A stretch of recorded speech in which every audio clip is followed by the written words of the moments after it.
So now I'm going to show you how to do a left-leaning decrease. There are actually a few more choices with left-leaning decreases than there are with right-leaning decreases. With a right-leaning decrease, you do a knit two together. But with a left-leaning decrease, there are a couple different options. So I'm going to show you my favorite one first, which is just to knit two together through the back loop. So what that means is, instead of knitting two together through the front loop like normal, this time you're going to insert the right tip into the back of 2 stitches at once. There we have it. And now I'm going to knit as normal, wrap a loop around, scoop up that new loop, and pop both of them off. And you can see what that yields is the stitch on the right side leaning on top of the stitch on the left side, which makes it lean to the left.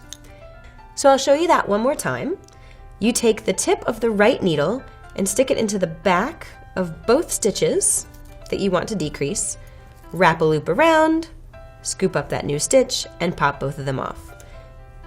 So now you have the stitch on the right leaning on top of the stitch on the left, making a left-leaning decrease. The other way to do it is a slip-slip knit.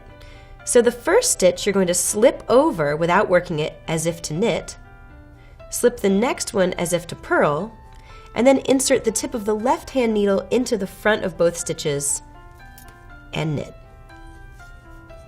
I'll show you that one more time. Slip as if to knit, slip as if to purl, insert the left tip into the front of both stitches, and knit as normal. So both of these methods yield left-leaning decreases, but you can see that they look a little bit different. Here we have the knit two together through the back loop, which sort of raises the front stitch a little bit more than the slip-slip knits. You can choose whichever one you like best. And I'll show you an example of what balanced decreases would look like.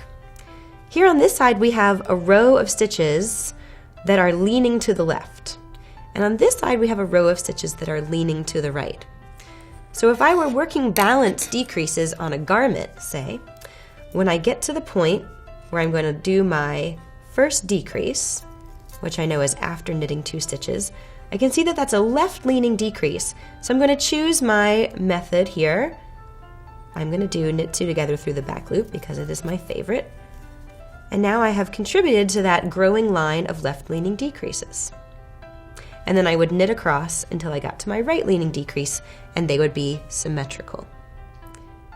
So those are 2 different ways to work a left-leaning decrease.